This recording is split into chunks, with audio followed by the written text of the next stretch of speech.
Assalamualaikum warahmatullahi wabarakatuh. Kami dari kelompok 3 akan mempresentasikan dengan mata kuliah kesehatan gizi dengan tema sistem perencanaan dan metabolisme makanan untuk anak usia dini. Sebelum itu, kami memperkenalkan dulu kelompok 3. Yang pertama saya Lani Nurlaila. Bu Mira, tolong diangkat tangannya. Bu Resti, Bu Iyar, Bu Sophie Siti Sophia, Bu Ella Hayati, Bu Pina Nur Apipah, dan Bu Ima Sarimana. Sebelum kita lanjut, mari kita lihat dulu PPT dari kelompok 3. Sistem perencanaan dan metabolisme makanan. Apakah sudah terlihat? Belum, Bu. Ya, ada, Bu. Sudah ada ya? 4 prinsip utama gizi seimbang. Yang pertama, pentingnya pola hidup aktif dan berolahraga. Yang kedua, mengkonsumsi makanan dengan beraneka ragam. Yang ketiga, menjaga berat badan ideal. Dan yang keempat, menerapkan pola hidup bersih dan sehat. Untuk selanjutnya, lanjutkan kepada teman saya, silakan. Baik, dampak dari gizi yang tidak seimbang adalah anak bisa mengalami kekurangan gizi yang disebabkan oleh kurangnya asupan gizi seperti karbohidrat, protein, vitamin, dan mineral. Juga penyakit infeksi seperti diare dan campak.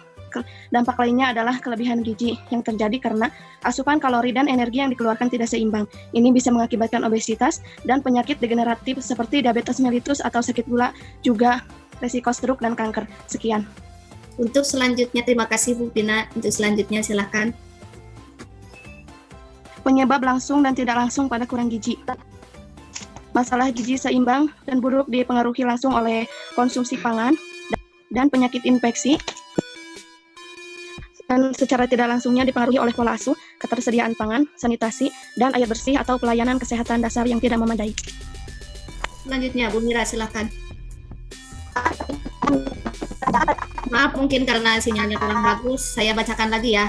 Pokok masalah di masyarakat. Masalah gizi sebenarnya bukan masalah yang hanya disebabkan oleh kemiskinan saja, juga karena aspek sosial budaya, kepercayaan pendidikan dan pekerjaan yang ada di masyarakat kita, sehingga menyebabkan tindakan yang tidak menunjang tercapainya gizi yang memadai untuk balita. Keadaan sosial ekonomi suatu keluarga sangat mempengaruhi tercukupi atau tidaknya kebutuhan primer, sekunder, serta perhatian dan kasih sayang yang akan diperoleh anak. Hal tersebut tentu berkaitan erat dengan pendapatan keluarga, jumlah saudara, dan pendidikan orang tua. Status ekonomi rendah akan lebih banyak membelanjakan pendapatannya untuk selanjutnya, silakan. Untuk tadi Bu Mira, maaf karena mungkin sinyalnya kurang bagus. Untuk selanjutnya. Ya, terima kasih. Selanjutnya, akar masalah nasional. Akar masalah gizi adalah terjadinya krisis ekonomi, politik, dan sosial, termasuk kejadian bencana alam yang mempengaruhi ketidakseimbangan antara asupan makanan dan nutrisi yang pada akhirnya mempengaruhi status balita. Terima kasih. Ya, terima kasih Bu Yar. Untuk selanjutnya silakan. Selanjutnya, target perencanaan pada masalah gizi. Yang pertama, makanan yang dikonsumsi anak harus beraneka ragam. Selanjutnya, keamanan pangan, seperti periksa dahulu expired dalam kemasan makanan sebelum membelinya. Selanjutnya, kebersihan dan kesehatan. Yang keempat, kebiasaan dan gaya hidup anak. Yang kelima, penyakit dan kesehatan anak. Yang terakhir, perbaikan kebiasaan makan dan gaya hidup di keluarga, seperti membiasakan makan makanan sehat dan berolahraga secara rutin bersama keluarga. Ya, terima kasih. Terima kasih. Selanjutnya. Nah, baik, di sini saya akan menjelaskan apa saja sih zat besi yang baik untuk otak anak. Nah, ada beberapa zat gizi penting yang baik untuk otak anak agar perkembangan dan kecerdasan si kecil maksimal. Di antaranya ada omega. Contoh makanan dari omega yaitu ada seperti kacang-kacangan, kacang mede, lalu kacang kedelai, dan bisa juga membuat dari sayur kacang. Yang kedua yaitu zat besi. Contoh dari zat besi bisa seperti daging, lalu sayuran, buah-buahan, biji-bijian, dan seperti labu, lalu singkong juga itu termasuk zat besi. Yang selanjutnya yaitu kolin. Nah, kolin ini contohnya makanan kolin seperti susu, lalu daging sapi, dan telur.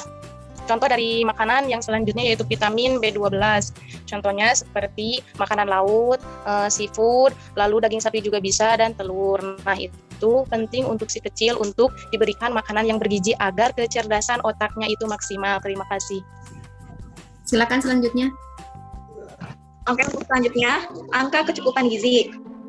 Yang pertama, kelompok umur 0 sampai 5 bulan, berat badan 6 kg, tinggi badan 60 cm, energi 550 kal, protein 12 gram, lemak 31 gram.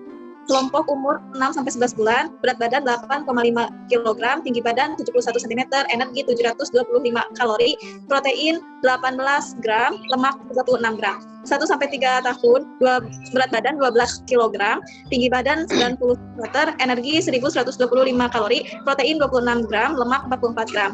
Untuk 4-6 tahun, berat badan 17 kg, tinggi badan 110 cm, energi 1600 kalori, protein 35 gram, lemak 62 gram.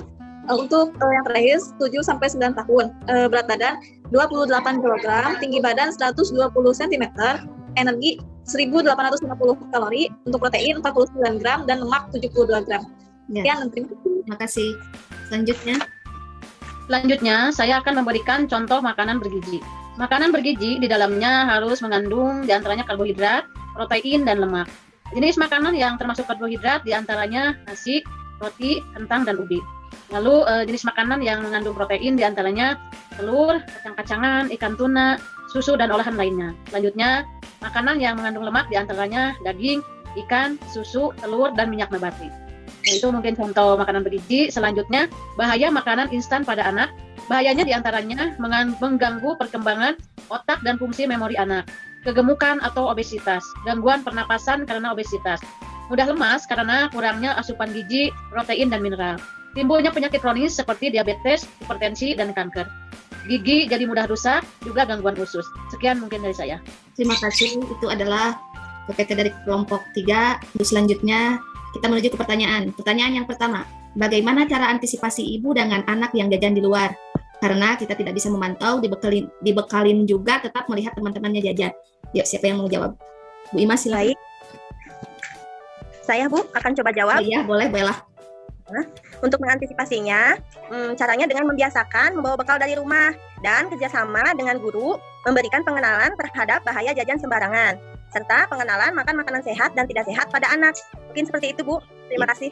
Makasih, Bella. Untuk pertanyaan yang kedua, antisipasi apa yang dilakukan untuk memulihkan berat badan anak yang obesitas atau kelebihan berat badan? Silakan mungkin. Insya Allah saya akan mencoba untuk menjawabnya. Untuk antisipasinya, diantaranya berolahraga secara teratur, banyak minum air putih, dan jangan terlalu banyak minum minuman yang mengandung pemanis buatan. Ya, makanannya harus diperhatikan. Jumlah kalori dalam makanan juga harus diperhatikan. Ya, jangan terlalu banyak makan yang manis-manis. Mungkin segitu. Ya, terima kasih Bu Imas. Dari semua itu kita tarik kesimpulan tentang sistem perencanaan dan metabolisme makanan untuk anak, yaitu betapa pentingnya makanan dan asupan gizi untuk anak karena itu bisa mempengaruhi pertumbuhan kembang anak dan otak serta kecerdasan anak. Maka dari itu kita harus mengenalkan sejak dini makanan yang tidak boleh dimakan dan makanan yang boleh dimakan untuk anak, dan mengenalkan perbedaan makanan untuk anak-anak dan untuk dewasa. Mungkin itu saja presentasi dari kami kelompok 3. Mudah-mudahan bermanfaat. Wassalamualaikum warahmatullahi wabarakatuh.